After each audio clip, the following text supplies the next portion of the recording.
podcast yang paling fenomenal, paling berdaging, apalagi kalau bukan Big Info Talks.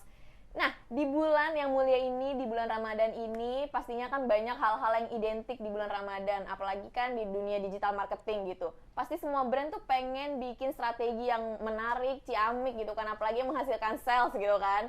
Nah, kita bakal ngobrol-ngobrol seputar Ramadan seru karena campaign kreatif dengan narasumber yang expert di bidangnya. Siapa lagi kalau bukan Mas Ikhwan Riko. Hai Mas. Halo Oke. semuanya. Apa kabar nih? Baik, alhamdulillah. Oke, kesibukannya akhir-akhir ini? Sibukannya apa ya? Paling handle klien aja sih. Klien. Oke, pitchingan aman ya? Pitchingan aman, alhamdulillah. Aman. Oke, Mas Riko, aku mau ngomongin sedikit tentang awalnya dulu nih, digital strategis. Menurut kakak nih sebagai digital strategis, scope of work-nya tuh ngapain aja ya? Oke, jadi digital strategis itu dia bertanggung jawab untuk ngembangin strategi digital untuk sebuah organisasi atau klien lah biasa kita sebutnya. Nah, jadi kita itu akan bekerja sama dengan tim sosial media, kreatif untuk memastikan bahwa si klien itu bisa mencapai tujuan bisnisnya melalui media digital. Nah, tugas dan tanggung jawab digital strategis itu dapat bervariasi tergantung dari industri dan scale dari organisasinya ya. Tapi biasanya secara umum digital strategis itu bertanggung jawabnya itu adalah gimana caranya bisa mereka memahami target pasar dan kebutuhannya. Terus kemudian mereka juga akan melakukan riset dan analisa pasar, terus bisa ngembangin strategi digital yang komprehensif, terus kemudian mengelola, mengoptimalkan campaign digital, terus kemudian kita akan measure dan analisa dari hasilnya, dan yang terakhir itu bisa tetap up to date dengan tren terbaru di teknologi digital saat ini. Nah, keterampilannya untuk menjadi seorang digital strategis itu biasanya membutuhkan kombinasi keterampilan yang cukup kuat gitu.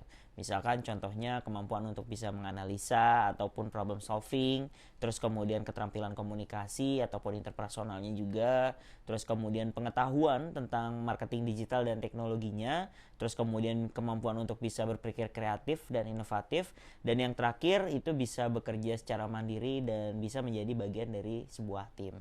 Oke, lumayan banyak ya scope of work jadi seorang tim digital strategis ya. Oke, tadi kan ada sedikit ngomongin tentang tren up to date gitu, seorang digital strategis harus bisa menguasai itu gitu kan. Nah, kita masuk ke topik nih Mas. Seorang digital strategis, apakah ada tren terupdate untuk bulan Ramadan ini? Kalau dari sisi Kariko gimana? Ya, biasanya kalau untuk tren itu sebenarnya in general itu tidak terlalu banyak perubahan, tapi di sekitar let's say abis pandemi lah ya, after pandemi biasanya karena kita behaviornya itu yang signifikan antara before pandemi, pada saat pandemi, dan setelah pandemi. Nah, untuk sebelum pandemi ini bisa dibilang kita udah berjalan sekitar 2 tahun mau ke 3 tahun, itu behaviornya hampir sama ya. Untuk digitalnya sendiri itu audience itu udah lebih udah lebih peka dan mereka udah lebih banyak involve untuk melakukan aktivitas digital, kayak mereka tuh konsumsinya bahas di YouTube, terus kemudian ada di TikTok sekarang yang paling rame lah bisa dibilangnya, terus kemudian masih stay di Instagram dan masih di Facebook. Nah, kalau misalkan kita bicara soal tren kreatifnya, mungkin sekarang paling banyak konten yang mereka tonton itu lebih ke kayak talk show atau podcast seperti yang kita jalankan sekarang ini lah kurang lebih. Oke, jadi tren podcast ini lumayan lagi banyak ya di tahun ini lah ya. Iya. Oke, terus aku mau nanya, karena kita bahasannya tentang Ramadan, apakah semua brand itu cocok untuk tap in di bulan Ramadan? Ya, jadi sebenarnya tidak sesederhana itu sih. Karena banyak banget faktor yang dipertimbangkan oleh brand sebelum mereka memutuskan untuk menjalankan campaign di bulan Ramadan. Jadi faktor-faktor yang perlu dipertimbangkan itu biasanya yang pertama itu adalah target audiensnya. Apakah target audiensnya itu yang spesifik mereka umat Islam yang menjalankan ibadah puasa atau tidak.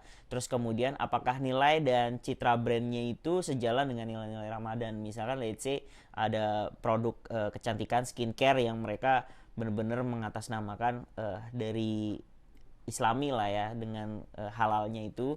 Terus kemudian dari sisi jenis produk atau layanan mereka juga apakah relevan dengan kebiasaan masyarakat selama bulan Ramadan. Terus kemudian yang terakhir dari sisi anggaran, apakah sebuah brand itu memiliki anggaran yang cukup untuk bisa menjalankan campaign yang efektif di bulan Ramadan. Oke, tadi ada ngomongin kebiasaan audiens di bulan Ramadan. Emang yang paling terlihat sebagai kebiasaan audiens di bulan Ramadan apa sih, Mas? Kalau aku pribadi ya, kayak misalkan habis sahur, aku pasti mantengin konten gitu, kayak nungguin imsak.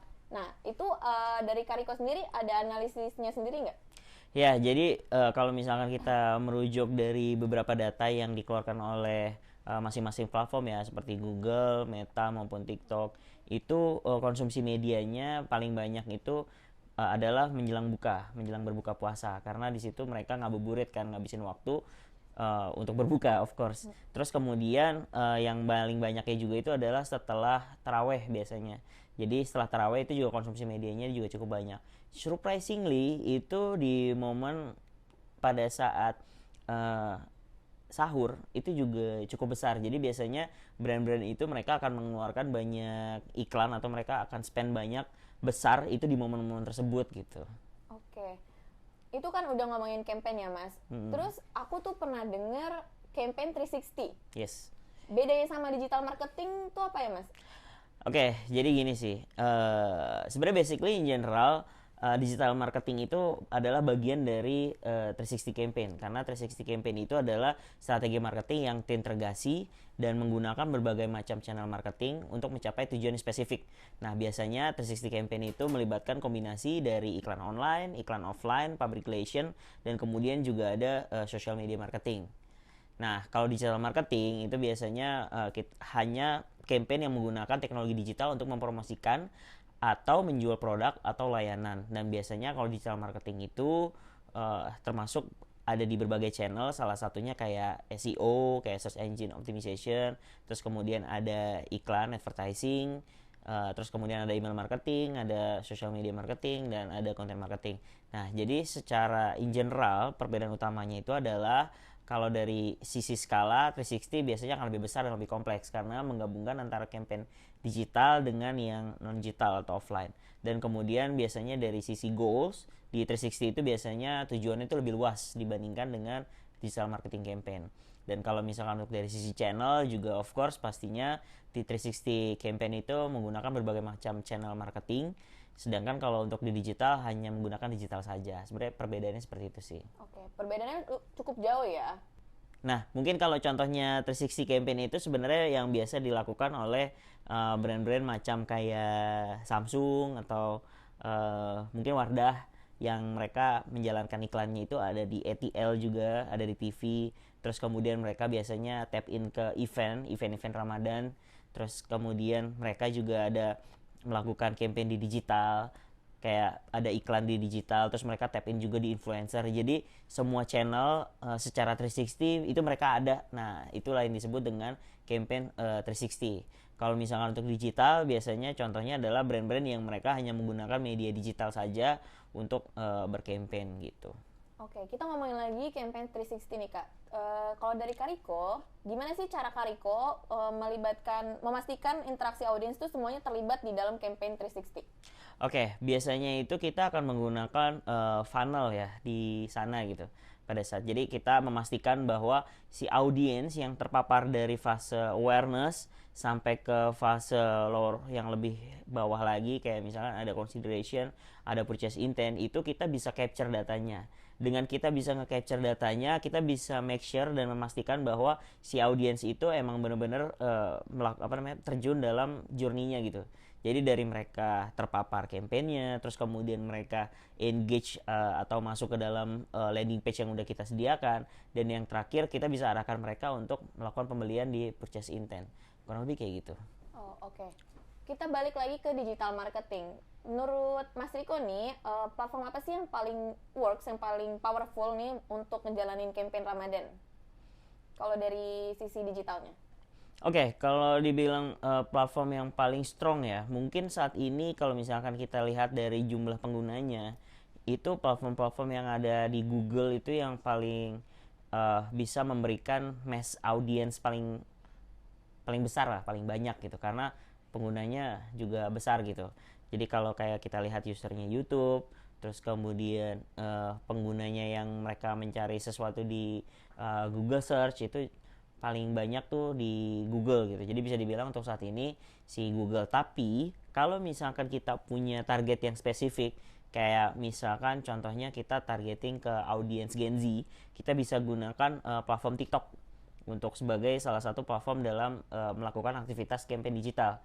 Atau kemudian kalau misalkan kita punya target market itu yang dari rentang usianya itu kayak milenial gitu, kayak sekitar 25 sampai di 35 sampai 45, itu mungkin bisa lebih ke Instagram karena pada usia itu paling banyak ada di platform tersebut gitu. Jadi sebenarnya tergantung, balik lagi target market yang mau kita tuju tuh siapa gitu. Baru kita bisa tentuin platform apa yang akan kita gunakan. Oke, jadi ada apa ya? Objektifnya dulu ya, ini targetnya siapa, terus juga KPI-nya apa gitu kan? Yes, benar. Oke, itu kan soal campaign dan soal platform. Gimana kalau soal budget? Gimana dari tim digital strategis itu mengalokasikan budget selama campaign Ramadan? Oke, jadi biasanya kita akan lihat dulu ya dari sisi audiensnya ya. Seberapa banyak audiens yang akan kita tuju. Jadi gini, biasanya kita akan breakdown dari sisi interestnya, terus demografinya, gender, usianya. Misalkan di salah satu platform itu let's say misalkan kita targetnya itu lebih ke younger person, ke Gen Z lah katakanlah. Terus kemudian kita gunakan TikTok. Nah dari situ kita slicing dulu nih demografinya, lokasinya, terus kemudian gendernya, usianya, terus kemudian interestnya apa. Terus nanti kita baru tuh akan dapat total audiensnya sekian. Let's say misalkan katakanlah 10 juta. Nah dari 10 juta itu kita pengen capture sekitar 40-60%, let's say 60%. Nah itu nanti dari dashboard platformnya itu akan kelihatan berapa budget yang dibutuhkan supaya bisa nge-capture 60% dari total interest audience tersebut gitu. Dari situ nanti baru ketahuan budget berapa yang dibutuhkan untuk menjalankan campaign tersebut gitu. Oke, lumayan panjang ya, dari nentuin budget sampai objektif, KPI, terus target itu juga butuh insight dan data ya. Yes, benar. Oke, nah selama Mas Riko, kan Mas Riko jadi tim digital strategis, apalagi udah sampai di senior digital strategis itu udah 5 tahun kalau Yes. selama di Big Info, betul? Betul. Oke. Pernah nggak sih nge-handle brand selama bulan Ramadan, dan challenging itu apa sih?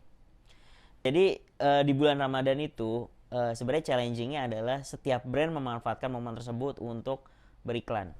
Jadi sebenarnya yang paling penting itu adalah gimana caranya kita bisa punya stopping power atau konten yang kuat supaya audiens itu mereka bisa melihat kita karena kompetisinya banyak banget gitu. Jadi contohnya itu dulu aku pernah bikin campaign, ada sebuah klien, dia brand minyak goreng ya. Jadi dia punya komunikasinya itu adalah sedikit nempel pada makanan. Nah campaignnya itu adalah kita bikin kios di pasar jualan gorengan, di mana gorengan itu bisa memberikan USP bahwa produknya itu sedikit menempel di gorengannya gitu. Nah supaya menarik ya kan, kita pakai bule western itu sebagai penjualnya. Jadi kita pengen dari konten tersebut itu punya potensi viral gitu. Jadi ada stopping powernya. Nah jualannya itu menjelang buka puasa ya, karena ini di bulan Ramadan. Terus kemudian setiap harinya kita juga datengin influencer yang beda-beda. Terus kemudian dari activity-nya itu kita capture, kita create konten, kita boost di sosial media. Nah hasilnya itu conversation yang tinggi, terus kemudian ada ribuan posting UGC dengan hashtag event tersebut gitu.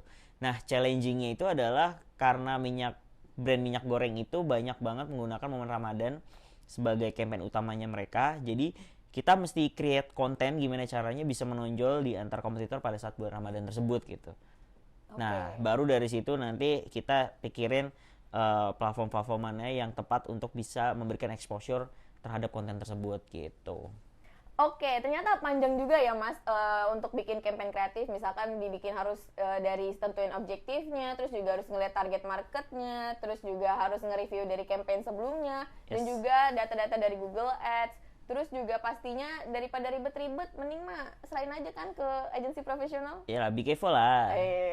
Oke, thank you juga Mas Riko udah mau sharing-sharing di podcast sip. kali ini, di episode kali ini. Bener-bener berdaging dah ya. Siap. Oke, thank you juga buat Sobat Talk sudah mau nonton sampai habis. Jangan lupa untuk like, comment, share, dan juga subscribe. Kalau misalkan mau tanya-tanya seputar digital marketing, langsung aja tulis di kolom komentar dan akan kita bahas di next episode. See you on the next video. Bye.